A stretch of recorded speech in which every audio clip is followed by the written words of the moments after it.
நூல் வெளியீடு.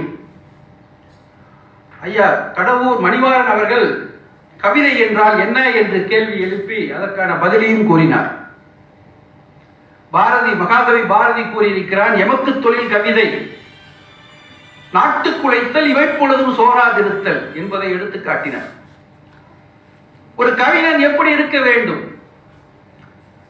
நாட்டுக்காக உழைப்பவனாகவும் இவைப்பொழுதும் சோராமல் இருப்பவனாகவும் கவிதையே தொழிலாக கொண்டவனாகவும் இருக்க வேண்டும் என்று கூறியுள்ளதை எடுத்து காட்டினார். கவிதை எப்படி இருக்க வேண்டும்? அதுவும் மகாகவி பாரதியை கூறியிருக்கின்றான். சுவை புதிது, சொல் புதிது, பொருள் புதிது, வகை புதிது, ஜோதிமிக்க நவகவிதை, என்னாலும் அழியாத மகா கவிதை என்று கவிதை எப்படி இருக்குன்னு சொல்லியிருக்க. ஆங்கில கவிஞர் வில்லியம் வேர்ட்ஸ்வர்த் அவர் சொல்றார், ஆற்றல் மிக்க உணர்ச்சிகள் தாமாக பொங்கி பெருகுவது கவிதை என்கிறார். ஆற்றல் மிக்க உணர்ச்சிகள் தாமாக பொங்கி பெருகுவது கவிதை என்கின்றார். அப்படி கவிதை இருக்க வேண்டும். இன்னொரு கவிஞர் சொல்கிறார், கவிதை மொழி சிற்பம், உள்ளத்தின் பூங்கா,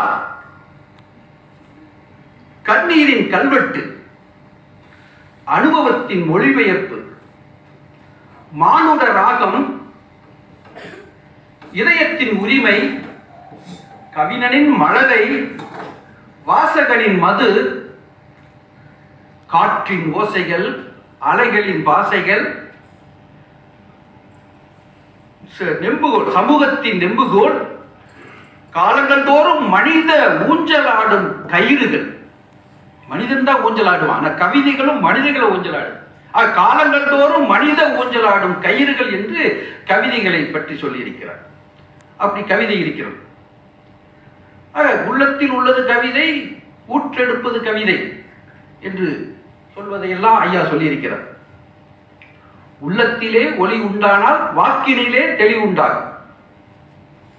இந்த கவிதையின் பண்புகளை ஆய்வு செய்தவிட பல கூறியுள்ளார்கள், பல பண்புகளை கூறியிருக்கார்கள். அதில் முக்கியமானது ஒரு 5 சொல்லலாம்.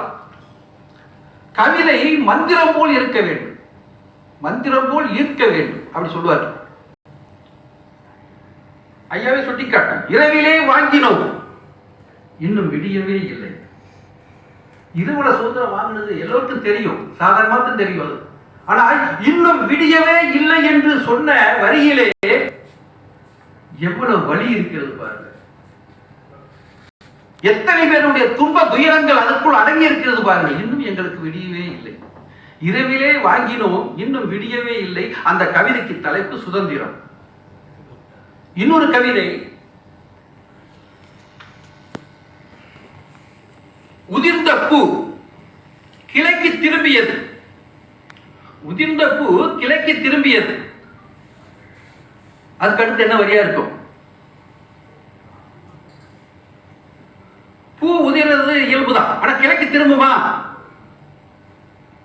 ஆனா அந்த கவிதை அடுத்த வரியில சொல்லிடுறான், வியக்கிற மாதிரி ஒரு வரி சொல்றான், ஓ வண்ணத்து பூச்சி.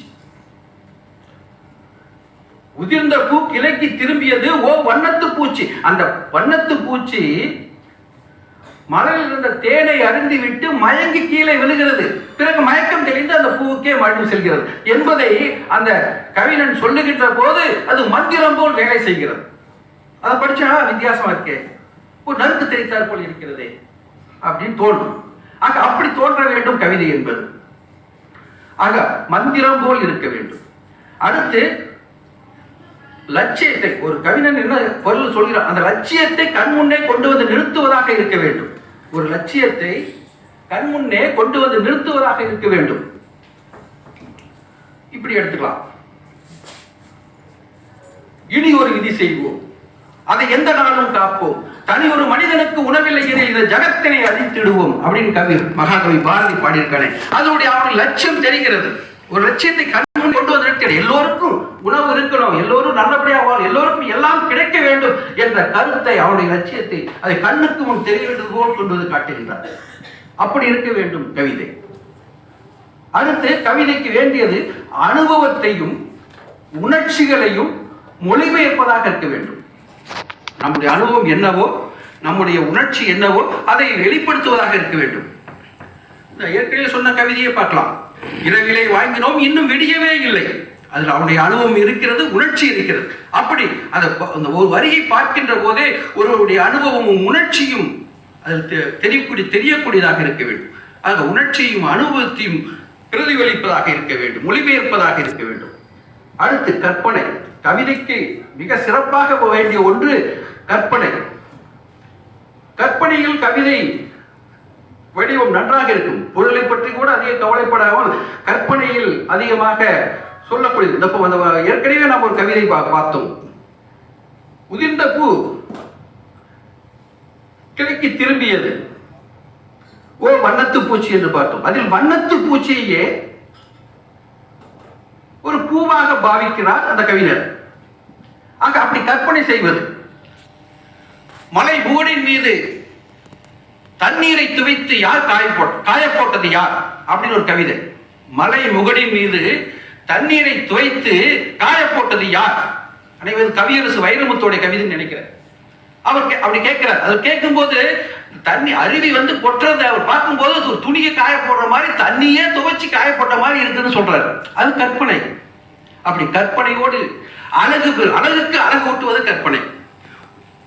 பொருள் அழகு ஊட்டுகிறது, பொருள் அழகாக இருக்கிறது. அந்த பொருளுக்கு இன்னும் ஒரு அழகுக்கு அழகு ஊட்டுவதாய் சேருவது கற்பனை. அடுத்தது ஐந்தாவது சொல்ல போனால் அதுதான் மிக சிறப்பானது. அது பொருட்சிறப்பு. பொருட்சிறப்பு இல்லாமல் கவிதை நீண்ட நாள் எவ்வளவோ திரைப்படங்கள் இந்த உறவுகளை பற்றி வந்திருக்கின்றன.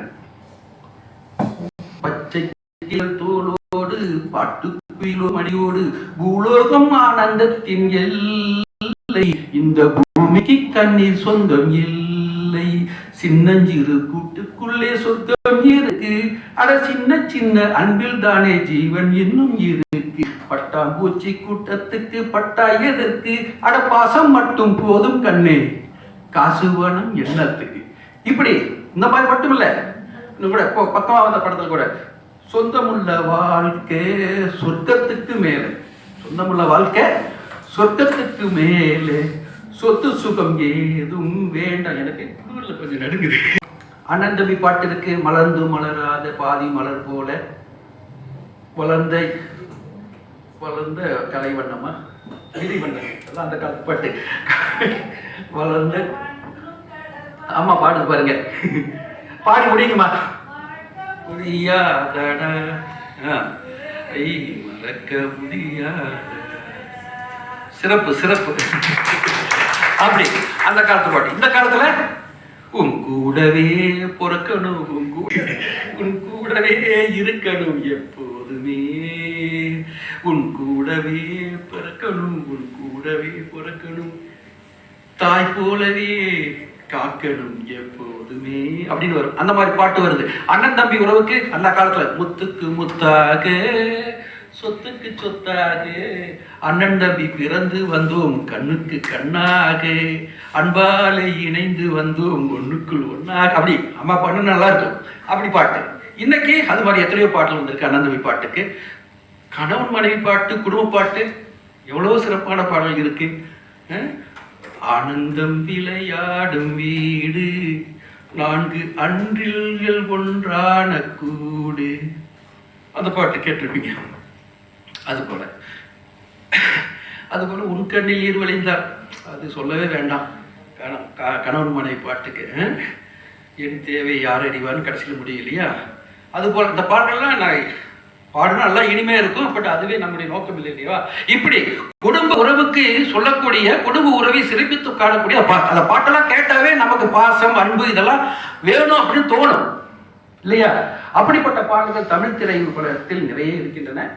நிறைய கவிதைகளும் இருக்கின்றன. அந்த கவிதைகள் நம்ம அதிகமாக எல்லாம் படிச்சிருக்க மாட்டோம். அந்த திரைப்படத்தில் வந்ததை நாம் நிறைய பார்த்திருக்கிறோம். நிறைய பாடல்கள் நம்முடைய குடும்ப உறவை நன்றாக பாதுகாக்க வேண்டும், குடும்ப உறவில் சந்தோஷமாக வாழ வேண்டும் என்ற எண்ணத்தை தோற்றுவிக்கக்கூடிய கவிதைகள், பாடல்கள் நிறைய வந்திருக்கின்றன. ஆக அப்படியாக இருக்கக்கூடிய அந்த விஷயத்தை எல்லாம் நினைத்து பார்க்க வைக்கக்கூடிய தலைப்பு ஆலமர விழுதுகளாய் உறவுகள். அப்படி நினைக்க வைத்திருக்கிறார். அந்த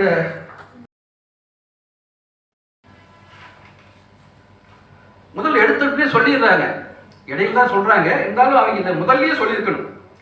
கவிதை வடிப்பதில் நான் குழந்தை, அதை மொழிவதில் எனக்கு இல்லை அகந்தை. புத்தகமாக்க எடுத்தேன் அதிக சிரத்தை, படித்து சொல்லுங்கள் உங்கள் கருத்தை அப்படின்னு சொல்லி கொடுத்துருக்காங்க 4 வரி. அதில் அதை மொழிவதில் எனக்கு இல்லை அகந்தை அப்படிங்கிறது கொஞ்சம் சரியா அப்படின்னு ஒரு கேள்வி வருது. அது இந்த சந்தத்துக்காக அப்படி போட்டாங்கன்னு நினைக்கிறேன். வேற சொல்லு நானும் தேடி பார்த்து கிடைக்கல. அதான் அந்த சந்தம் கரெக்டாக வருங்க. அதுல இருந்து தயக்கம் சிறுமை அப்படிங்கிற மாதிரி கருத்து தெரிவிக்கிறதா வரணும். எனக்கு அது சொல்றதுல எவ்வளவு சிறுமை இல்லை, தயக்கம் இல்லை அப்படின்னு வரணும். அகந்தின்னு வர்றதுங்கிறது ஒரு அகந்தியா சொல்லக்கூடிய விஷயம் இல்லது. சரி எனியோ, அதனால நல்லா இருக்கு. கவிதை வடிப்பதிலான ஒரு குழந்தை, அதை மொழிகளை எனக்கு இல்லை அகந்தை, புத்தகமாக்க எடுத்தேன் அதிக சிரத்தை, படித்து சொல்லுங்கள் உங்கள் கருத்தை. படித்து சொல்லுவோம் என்ற அளவுக்கு கருத்தை. அது பச்சைக்கிளியெல்லாம் சொல்லியாச்சு. இயற்கையை பற்றி அதிகமாக பாடியிருக்காங்க. அது பாடும்போது அது இயற்கையினால இலக்கியம் என்றே கூறலாம். என்ன சொல்றாங்க ஒரு கவிதையில, மரம் தன்னை உதிர்த்து விட்டது என்று கவலை கொண்டதில்லை சருகுகள். சருகுகள் மரம் உதிர்ச்சி எப்பவும் கவலைப்படுறதில்லை ஒருபோது. உரமாக்குவால், தன் கருவறையில் வைப்பால், மீண்டும் பெற்றெடுப்பால், துளிர்களாக இலைகளாக ஆனந்த கூத்தாடுவார். வெயிலோடும் மழையோடும் காற்றோடும் உறவாடுவார். ஒரு சருகு மண்ணில் விழுந்துடுச்சுன்னு சொன்னா அது வருத்தப்படுறதில்லை. காரணம் என்னன்னா அது மீண்டும் மறுசுழற்சி ஆயிடுது. மண்ணில் உரமாகி மரமாகி மறுபடி வந்தது. ஆக அது இயற்கை செய்யக்கூடிய அந்த பணியை அவர் அப்படி கவிதையில் அழகாக காட்டுறாங்க. மனித படைப்பே அதிசயம், ஒவ்வொரு விடியலும் மனிதனுக்கு வரும். மனித படைப்பே அதிசயம்தான். அதை நீங்கள் ஒவ்வொருத்தரும் யோசித்து பார்த்தீங்கன்னா உங்களுக்கே தெரியும். எவ்வளோ பெரிய பிரபஞ்சம், எவ்வளோ பெரிய பூமி, எவ்வளோ பெரிய சூரியன், நாம் இருக்கிறது இங்கே எவ்வளோ சின்ன உலகம், அந்த உலகத்தில் எத்தனை உயிர்கள், அதில் நம்ம மனுஷனாக பிறந்தது எவ்வளோ பெரிய விஷயம், எவ்வளோ அதிர்ஷ்டம், அது நல்லா பிறந்தது எவ்வளோ பெரிய அதிர்ஷ்டம். இதெல்லாம் யோசித்து பார்க்கும்போது நம்ம பெரிய பாக்கியம் செஞ்சுட்டோம் அப்படிங்கிறத நிச்சயமாக புரிஞ்சுக்கூடிய அது சொல்கிறாங்க. மனித படைப்பே அதிசயம், ஒவ்வொரு விடியலும் மனிதனுக்கு வரும். ஒவ்வொரு விடியல் வந்துடுச்சு, வளர்றது நமக்கு கிடைக்குது, இது ஒரு வரம். அந்த ஒவ்வொரு நாளையும் நம்ம வாழணும், நல்லபடியா வாழணும். அச்சா, வாழ்க்கை வாழ்வதற்கே அப்படிங்கிற அந்த அதை மனதில் வச்சுட்டு வாழணும். ஆக ஒவ்வொரு விடியலும் மனிதனுக்கு வரும்னு சொல்றாங்க. இறைவன் மனிதனுக்கு அருளிய அச்சய பாத்திரம் இயற்கை. புரியும், எல்லாருக்கும் புரியும். மனிதனின் வாழ்க்கை இயற்கையின் அரவணைப்பில், இயற்கையின் அரவணைப்புல தான் மனிதன் வாழ்க்கை. ஆனா இயற்கையே இன்னைக்கு சிதைச்சுக்கிட்டுலாம் மனுஷன் வாழ்ந்துட்டு இருக்கான். அதை நெகட்டிவாக நாம் பார்த்துக்கலாம். மனிதனின் வாழ்க்கை, மனிதனுடைய வீழ்ச்சி இயற்கையை சிதைப்பது அப்படின்னு எடுத்துக்கலாம். ஆக மனிதனின் வாழ்க்கை இயற்கையின் அரவணைப்பு. பிரபஞ்சமே நீ அமைதியாக இருக்கும் வரையில் தான் மனிதனின் ஆட்டம். சரி, மனிதன் இயற்கைய வாழ்வு அவனுக்கு நரகம். தெரிந்தால் அவன் நினைவாய், திரிந்தால் அவன் நினைவாய் ரோட்டு ஓரம். இது ஒரு பெண்ணினுடைய அவல நிலைமை சொல்லி சொல்றாங்க. ஆக இப்படி பெண்கள் ஏமாற்றப்படுகிறார்கள் என்பதை ஒரு வருத்தம் தோய்ந்த கதையாக சொல்லியுள்ளார். அவர் பெண் நிலவாக, மலராக, மென்மையாக, மேன்மையாக உலா வருகிறாள். எங்க? கவிதைகளில், கட்டுரைகளில். ஆனால் நிஜ வாழ்க்கையில் நசுக்கப்படுகிறாள், உறிஞ்சப்படுகிறாள், வேட்டையாடப்படுகிறாள். கொடி பிடித்து காதுகளிலே விவாதித்து பெண்கள் தினத்தை அனுசரித்து என்ன பயன்? பெண்களுக்கு எதிரான வன்மங்கள் குறைந்த பாடில்லை. கேட்பதற்கு இங்கு எந்த நாதியும் இல்லை. ஏதும் மாறப்போவதும் இல்லை, மனிதர்கள் மாறும் வரை. ஏதும் மாறப்போவதில்லை, மனிதர்கள் மாறும் வரை. ஆக மனிதர்கள் மாற வேண்டும் அப்படின்னு ஒரு கோரிக்கை முன்வைக்கின்றார். பெண் என்றும் மென்மையானவள், மேன்மையானவள், போற்றப்பட வேண்டியவள், பாதுகாக்கப்பட வேண்டியவள் அப்படின்னு சொல்லி வரிசையா சொல்லிட்டு வர. இப்படி பெண்களை பற்றிய சொல்லி இருக்கக்கூடிய விஷயங்கள். அடுத்து பார்த்தா பாரம்பரியம், நம்முடைய பாரம்பரிய வாழ்வு இப்ப இல்லையே என்ற வருத்தம் அவர்களுக்கு நிறைய தெரிகிறது. அதுவும் இல்லாம இந்த கைபேசி மேல அவருக்கு இருக்கக்கூடிய வருத்தம் ரொம்ப அதிகம். கைபேசி என்ன பண்ணும் பாவம், அது ஒரு கருவி. அந்த கருவியை பயன்படுத்த நாம தான். அதை எப்படி பயன்படுத்துகிறத நாம தான் பயன்படுத்தணும், பார்த்து பயன்படுத்தணும். அதுக்கெல்லாம் ரொம்ப கோவப்படுறாங்க. ஆக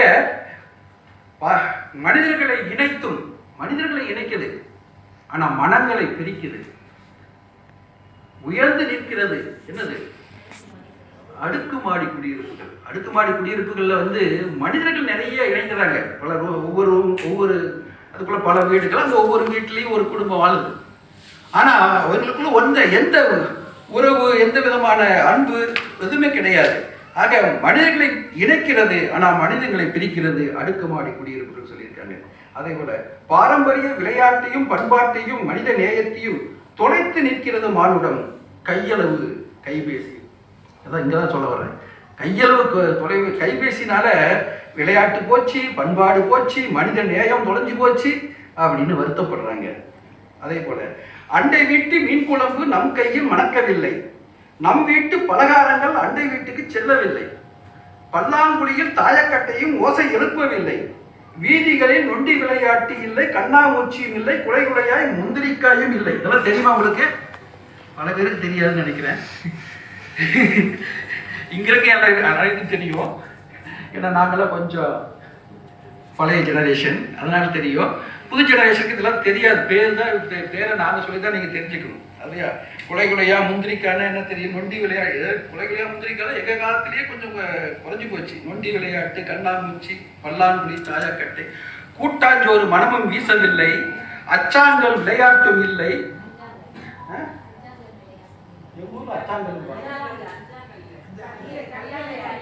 தெரியுமா? கல்லு விளையாட்டு தான் எங்க ஊர்ல அச்சாங்கல்னு சொல்லுவாங்க. சரி, நீங்க அஞ்சாங்கல், நான் எனக்கு தெரிஞ்ச மாதிரி அச்சாங்கல்னு எழுதிக்கிட்டேன். எழுத்துக்குள்ள போடுறதுன்னு எடுத்துக்கிட்டேன். சரி, அஞ்சாங்கல் விளையாட்டும் இல்லை, தாண்டி விளையாட்டு இல்லை. அங்கே குதிரை தாண்டவன்னு சொல்லுவாங்க. இந்த தாண்டி விளையாட்டு இல்லைங்க. சரி, எளிய விளையாட்டு ஒண்ணுதான். இந்த பண்பாட்டில் விளையாட்டில் மனிதநேயம் தெரிந்தது, உறவு மலர்ந்தது, மகிழ்ச்சி பொங்கியது, ஆரோக்கியமும் நிறைந்திருந்தது. கையளவு கைபேசியில் புதைந்து விட்டது இப்பண்பாட்டையும் விளையாட்டுகளையும் இச்சமூகம். புதைத்து விட்டது கையளவு கைபேசியில் புதைத்து விட்டது இப்பண்பாட்டையும் விளையாட்டுகளையும் இச்சமூகம். கைபேசி வளர்த்துட்டு இதெல்லாம் போயிடுச்சுமா? கைபேசி வளர்த்துக்கு முன்னாடி இது போயிடுச்சு. எப்ப படிக்கிறது தான், அவன் படிச்சு மார்க் வாங்குறது தான் வாழ்க்கைன்னு சொல்லி முடிவு பண்ணி எல்லாரும் படிச்சாங்களோ அப்ப இருந்தே போயிடுச்சுதான். விளையாட்டு இல்லை, பள்ளிக்கூடத்தில் விளையாட்டு இல்லை, கலை இலக்கியம் இல்லை, எதுவுமே இல்லை. எல்லாம் படிக்கிறது தான். அது ஒரு மார்க் குறைஞ்சு போனா தற்கொலை, இதெல்லாம் நடந்தது. ஆக அது நம்ம எது சரின்னு சொல்லி நினைச்சு எதையோ செஞ்சோமோ அதுல விளைவுகளாம். ஆக அன்னைக்கு நம்ம பள்ளிக்கூடத்தில் அப்படி இருந்தது. கிராமத்து பள்ளிக்கூடத்துக்கு அப்படியே பையன் தூக்கிட்டு போயிட்டு வந்துட்டு இருந்தோம். அங்கே இந்த மாதிரியான விளையாட்டுகள்லாம் நமக்கு அதை தவிர வேற ஒன்றும் தெரியாது, அதை செஞ்சுக்கிட்டு இருந்தோம். ஆனால் இப்போல்லாம் விளையாட்டுக்கே நேரம் இல்லை, பார்க்கறதுக்கு நேரம் இல்லை, செய்யறதுக்கு நேரம்.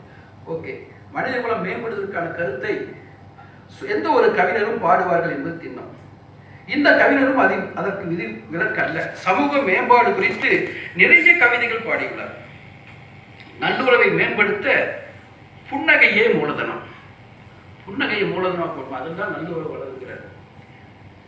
சரி, மனம் திறந்து மன்னிப்பு கேட்பவன் மனிதன், மன்னித்து மறப்பவன் மனிதன். வஞ்சித்து வாழ்ந்தால் வயது குறையும்.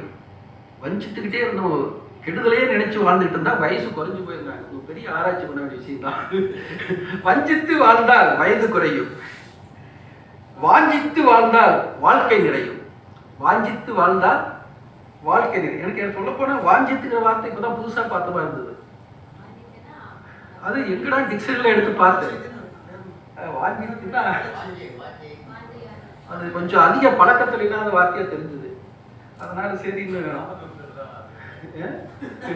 வாஞ்சித்து இல்ல அந்த மாதிரி வார்த்தை இல்ல, பழக்கத்தில் இல்லை. சரி, வாஞ்சித்து வாழ்ந்தால் வாழ்க்கை நிறையும். மனமே வேண்டாம் உன்னுள் வீண் வைராக்கியம், மன்னித்தலும் மறத்தலும் மனதுக்கு ஆரோக்கியம். மனதுக்கு எது ஆரோக்கியம்னா மன்னிக்கணும், மறக்கணும். அதே போல அப்புறம் குழந்தைங்க ஒரு சின்ன ஒரு அட்வைஸ், ஒரு ஆலோசனை சொல்லலாம், அல்லது அறிவுரைன்னு சொல்லலாம். இளஞ்சிட்டுக்களை, மல்லிகை மொட்டுக்களை, பூமி தாயின் செல்வங்களே, வருங்கால ஆட்சியாளர்களே, பெற்றோர்களின் இதய துடிப்புகளே, உரமேற்றுவின் நெஞ்சில் நீ ஜனித்தது இந்த பூமியில் வாழ, மண்ணில் புதைய அல்ல, இம்மண்ணை ஆள, நீரில் மூழ்க அல்ல, நீரில் மூழ்கி முத்தெடுக்க அப்படின்னு சொல்லி அவங்கள ஒரு ஊக்கப்படுத்துறாங்க. அப்புறம் உறவில் நகமும் சதையுமாய், பேச்சில் முக்கணியாய், பார்வையில் புத்தனாய், சிரிப்பில் குழந்தையாய், நட்பில் கருணனாய், அறத்தில் தர்மனாய், கல்வியில் மேலோனாய், மனிதன் மாறும் காலமே பொற்காலம் அப்படின்னு சொல்றாரு. இப்படி சொல்றாங்க. டைம் ஆகுதோ, நிறையவே காத்திருக்கீங்களோ? சரி, இது மாதிரி சொல்லியிருக்காங்க. அப்புறம் அழகியல் கவிதைகளும் நிறைய சொல்லியிருக்காங்க. மலை மொழி அதில் ஒரு இது மட்டும், மலை மலை துளிகளினுடைய ஆதவன் ஒளிக்கதிராய் ஊடுருவ அக எதிரொலி ஒளிப்பிரியை ஏற்படுத்த 7 வண்ணங்களாய் உருவெடுத்து வானவில்லாய் ஒட்டிக்கொள்கிறது வானம். வானவில்லின் பால் மோகம் கொண்ட வானம் 10 என்ற பற்றி கொள்ள சட்டென்று பற்றி கொள்ள வானவில்லோ வானின் பிடியிலிருந்து மெல்ல மெல்ல விலகி செல்ல செல்ல கண்ணீர் வடிக்கிறது வானம். நான் கொஞ்சம் வேகமாக படிச்சுட்டேன், அதனால் புரிஞ்சிருக்காது. ஆனால் நீங்கள் புத்தகம் வாங்கி நல்லா மெதுவாக படிச்சு பாருங்க. அது ஒரு அழகா இருக்கும். அந்த காட்சி மனக்கண்ணின் முள்ள நிற்கும். அவர் அதை அப்படி சொல்றாரு. புதிர் போடு முளையில் விளையாடத்தான் ஆசை, கழுகனை போன்று பறக்கத்தான் ஆசை, வானவில்லை ஊஞ்சலாக்கி ஆடத்தான் ஆசை, தேனுறிஞ்சும் கலை கற்க தேனியாக ஆசை, விண்மீனை பறித்து வீடு கட்ட ஆசை. இப்படி சின்ன சின்ன ஆசை சிறகடிக்குமா அதே சொன்ன மாதிரி நிறைய ஆசைகளையும் சொல்லியிருக்காரு. அது மாதிரி நிறைய தலைவர்களை பற்றி நேரு, காமராஜர், எம்ஜிஆர், கண்ணதாசன், ஐயா சுப்ரமணியன் ஐயா பற்றி கூட சொல்லியிருக்காங்க.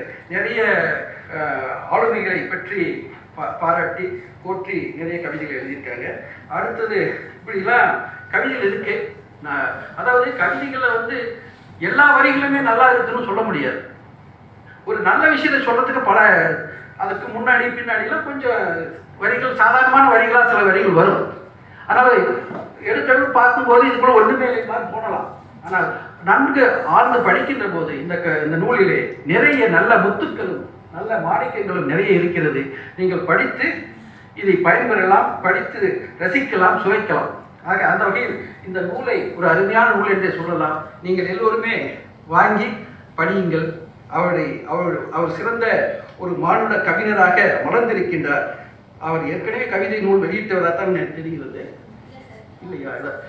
மலர்ந்திருக்கிறது. இவர் மேலும் மேலும் பல நூல்களை வெளியிடுவார் என்று நினைக்கின்றேன். இந்த இடத்தில் அண்மையில் நாங்கள் அங்கு வெளியிட்ட பூலோகம் ஆனந்தத்தின் எல்லை என்ற நூலில் ஒரு கவிதை, அந்த கவிதையை கூறி என்னுடைய உரையை முடித்துக் கொள்ளலாம் என்று நினைக்கின்றேன். அது பற்றி, பூலோகம் ஆனந்தத்தின் எல்லை, இந்த பூமிக்கு கண்ணீர் சொந்தம் இல்லை. இவ்வளவு ஆனந்தம் தரும் அழகான உலகத்தை விட வேறு சொர்க்கம் ஏது? உலகத்தில் ஆனந்தம் நிறைய தரக்கூடிய விஷயங்கள் இருக்குதானே, ஆனா இதை விட வேறு சொர்க்கம் ஏது? மண்ணுலகதான் சொர்க்கம், மகிழ்வாக வாழ்ந்தால் மண்ணுலகே சொர்க்கம்தான். வாழும் நல்வழி தெரிந்து வாழ்ந்தால் மண்ணுலகே சொர்க்கம்தான். இந்த மண்ணுலகில் மகிழ்வாக வாழ்வதற்கு எத்தனை பிறவி வேண்டுமானாலும் எடுக்கலாம். ஆனால் மகிழ்வாக எல்லோரும் வாழ்கிறார்களா? துன்ப துயரங்களில், கவலை கண்ணீரில் கரைபவர்கள் எவ்வளவு பேர்?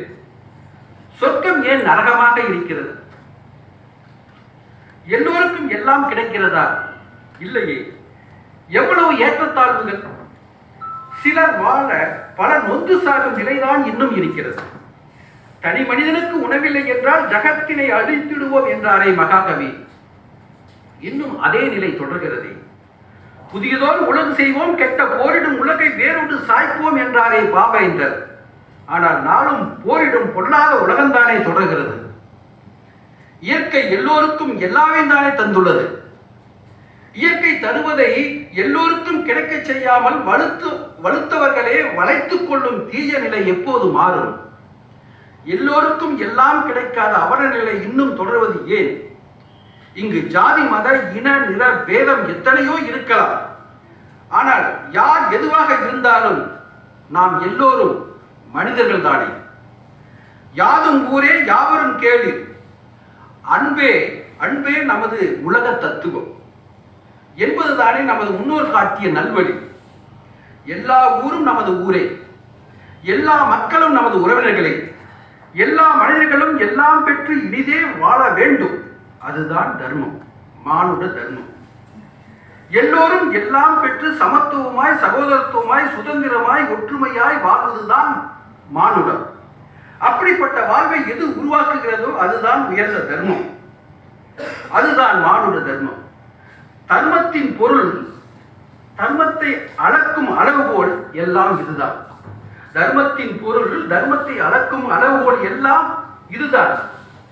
இந்த அளவுகோலுக்குள் அடங்காத, இதற்கு மாறுபாடாக இருப்பதெல்லாம் தர்மம் என்ற பெயரில் இருந்தாலும் தர்மமே அல்ல. ஆதலால் மண்ணுலகே சொர்க்கம், மானுடமே தர்மம் எனலாம். மானுட தர்மம் நிலைத்து மண்ணுலகம் சொர்க்கமாக என்ன வேண்டும்?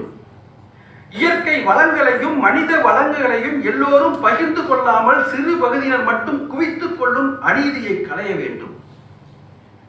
அந்த அநீதிக்கு துணை போகும் அனைத்து அமைப்புகளையும் மாற்ற வேண்டும். அதற்கு அற வழியில், அன்பு வழியில் நல்வழி காண வேண்டும். சமூக கேடுகள் நிறைய இருக்கின்றன. அவைகளிலிருந்து சமூகத்தை மாற்றுவது எப்படி? மாற்றங்களை எங்கிருந்து தொடங்குவது? எல்லா மாற்றங்களும் தனி மனிதர்களிடம் இருந்துதான் தொடங்குகின்றன. மனிதர்களின் மாற்றம்தான் சமூக மாற்றமாகிறது. ஆதலால் நல்லதொரு சமூகத்திற்காக நம்முள் இருந்து மாற்றங்களை தொடங்குவோம். நாம் ஒவ்வொருவரும் அன்பு அறத்தை கடைபிடித்தால், இயற்கையோடு இணைந்து வாழ்ந்தால், மனித நேயத்தை மதித்து நடந்தால், தன்னலம் பெரிதென கொள்ளாமல் சமூக நலமே உயர்ந்ததென கொண்டால், பொருள் வேட்டையை நிறுத்தி அற வேட்டையை நிலைத்தால், பொருள் வேட்டையை நிறுத்தி அற வேட்டையில் நிலைத்தால், வம்பு வழியை கைவிட்டு அன்பு வழியில் சென்றால் பூலோகம் ஆனந்தத்தின் எல்லைதான். ஆம், பூலோகம் ஆனந்தத்தின் எல்லைதான். இந்த பூமிக்கு கண்ணீர் சொந்தம் இல்லைதான். எல்லோருக்கும் எல்லாம் கிடைக்கும் நல்வழியில் நல்லோர்கள் ஆட்சி செய்தால், அன்பு அறத்தை பின்பற்றி நல்வழியில் எல்லோரும் நடைபெற்றால் பூலோகம் ஆனந்தத்தின் எல்லையாக மட்டும் இருக்காது, பூலோக ஆனந்தத்திற்கு எல்லையே இருக்காது. மண்ணுலகம் சொர்க்கமாக, மானுட தர்மம் நிலைக்க, அநீதிகளை சாய்க்க, அறத்தை மீட்க, மானுட மனசாட்சியாக ஓயாமல் ஒளியாமல் எப்போதும் மானுட ராகம் பாடும், விடியலுக்கு கட்டியம் கூறி பூபாலம் பாடும் மானுட கவிஞர்களே, ஓயாது பாடுங்கள், உறக்க பாடுங்கள், மண்ணுலகே சொர்க்கம், மானுடமே தர்மம் என்று. பூலோகம் ஆனந்தத்தின் எல்லை, இந்த பூமிக்கு கண்ணீர் சொந்தம் இல்லை என்று அந்த கவிதை முடிகிறது. ஆக இந்த மானுட கவிஞர்களுக்கான இந்த கவிதையின் பொருள் கூற்று இந்த மானுட கவிஞருக்கும் பொருந்தும் என்று நினைக்கின்றேன். அவரும் ஒரு சிறந்த மானுட கவிஞராக கவிதைகள் நிறைய எழுதி பல நூல்களை வெளியிட்டு இந்த மானுடம் உயர்வதற்கு தொடர்ந்து பாடுபட வேண்டும் என்று கேட்டுக்கொண்டு, அவருக்கு வாழ்த்துக்களையும் பாராட்டுகளையும் தெரிவித்துக் கொண்டு, இந்த அருமையான நல்வாய்ப்பை வழங்கிய அன்பு நெஞ்சங்கள் அனைவருக்கும் நன்றியை தெரிவித்துக் கொண்டு விடைபெறுகிறேன். நன்றி, வணக்கம்.